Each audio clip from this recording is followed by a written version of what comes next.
नमस्कार। घटना चक्र बुक वीडियो के इस शैक्षणिक मंच पर आपका स्वागत है। हमारा उद्देश्य है ज्ञान को सरल, स्पष्ट और सुलभ रूप में आप तक पहुंचाना। आइए आरंभ करते हैं अध्ययन और सफलता की इस यात्रा को। नमस्कार। आज बात करते हैं एक ऐसी पॉलिसी की, एक ऐसी नीति की जो उत्तर प्रदेश यानी भारत के सबसे ज्यादा आबादी वाले राज्य की तस्वीर पूरी तरह से बदल सकती है। तो सबसे पहले एक नंबर पर गौर करते हैं, 22,000 मेगावाट। जी हां, यही वो बड़ा लक्ष्य है जिसे उत्तर प्रदेश ने अगले 5 सालों में सौर ऊर्जा के जरिए हासिल करने का टारगेट रखा है। सोचिए, 22,000 मेगावाट। और ये जो टारगेट है ये आया है उत्तर प्रदेश की नई सौर ऊर्जा नीति 2022 से। ये पॉलिसी 16 नवंबर 2022 को मंजूर हुई थी। और देखिए, ये सिर्फ कोई कागजी दस्तावेज नहीं है, ये तो आने वाले 5 सालों के लिए यूपी के एनर्जी फ्यूचर का एक बिल्कुल साफ सुथरा ब्लूप्रिंट है। अब इतने बड़े मिशन को चलाने के लिए कोई तो चाहिए है ना, तो इसकी कमान सौंपी गई है यूपी नेडा को। यूपी नेडा यानी उत्तर प्रदेश नवीन एवं नवीकरणीय ऊर्जा विकास एजेंसी। यही वो नोडल एजेंसी है जिसके कंधों पर इस पूरी पॉलिसी को हकीकत में बदलने की जिम्मेदारी है। तो फिर सवाल वही है कि आखिर 22,000 मेगावाट का ये पहाड़ जैसा लक्ष्य पूरा कैसे होगा। इसके लिए सरकार ने एक बहुत ही क्लियर 4 हिस्सों में बटा हुआ प्लान बनाया है।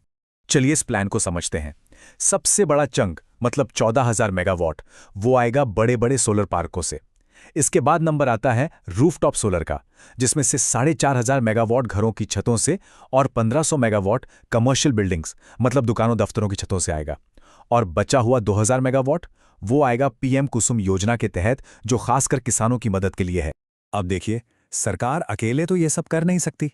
इतने बड़े टारगेट के लिए प्राइवेट कंपनियों और आम लोगों सबको साथ लाना पड़ेगा। और लोग साथ कैसे आएंगे?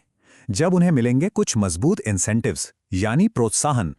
और इंसेंटिव्स की बात करें तो सरकार ने जमीन को लेकर एक बहुत ही दिलचस्प रास्ता निकाला है। जो सरकारी कंपनियां सोलर पार्क बनाएंगी उन्हें जमीन मिलेगी सिर्फ ₹1 प्रति एकड़ के टोकन रेंट पर। जी हां, सिर्फ ₹1। और प्राइवेट कंपनियों के लिए भी रेट काफी आकर्षक हैं, ₹15,000 प्रति एकड़ प्रति वर्ष। मतलब दोनों के लिए राह आसान की गई है। और फायदे सिर्फ सस्ती जमीन तक ही नहीं है। जो भी प्रोजेक्ट लगाएगा उसे स्टैंप ड्यूटी में पूरी 100% की छूट मिलेगी। और तो और, अगले 10 सालों तक कोई इलेक्ट्रिसिटी ड्यूटी भी नहीं देनी पड़ेगी। अब ये किसी भी इन्वेस्टर के लिए वाकई में एक बहुत बड़ा प्लस पॉइंट है। तो ये सब तो हो गई बड़े प्रोजेक्ट्स और इन्वेस्टमेंट्स की बात। लेकिन इस पॉलिसी का एक और बड़ा पहलू है, और वो है हमारे शहरों को बदलने का विजन। चलिए देखते हैं कैसे।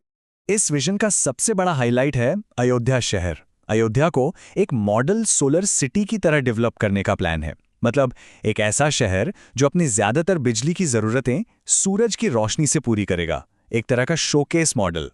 पर कहानी सिर्फ अयोध्या पर खत्म नहीं होती। इसके अलावा प्रदेश के 16 और नगर निगमों को और साथ ही नोएडा को भी सोलर सिटी के तौर पर डेवलप किया जाएगा। और इन सभी सोलर शहरों के लिए एक क्लियर कट टारगेट भी सेट किया गया है।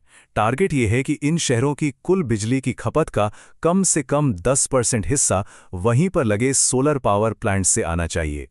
अच्छा, अभी तक हमने बड़े बड़े सोलर पार्क्स और शहरों की बात की, पर सवाल ये है कि इससे एक आम नागरिक को क्या मिलेगा? क्या उसकी जिंदगी पर कोई सीधा असर पड़ेगा? तो जवाब है हाँ, बिल्कुल पड़ेगा। जैसे अगर कोई अपने घर की छत पर ग्रिड कनेक्टेड सोलर सिस्टम लगाता है तो राज्य सरकार की तरफ से उसे ₹30,000 तक की सीधी सब्सिडी मिल सकती है। ये एक बड़ा इंसेंटिव है घरों में सोलर को बढ़ावा देने के लिए। और फायदा सिर्फ पैसे बचाने का नहीं है।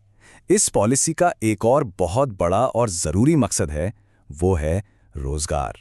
जी, इस पॉलिसी के तहत 30,000 नौजवानों को सोलर प्लांट्स की मेंटेनेंस के लिए खास तौर पे ट्रेन किया जाएगा।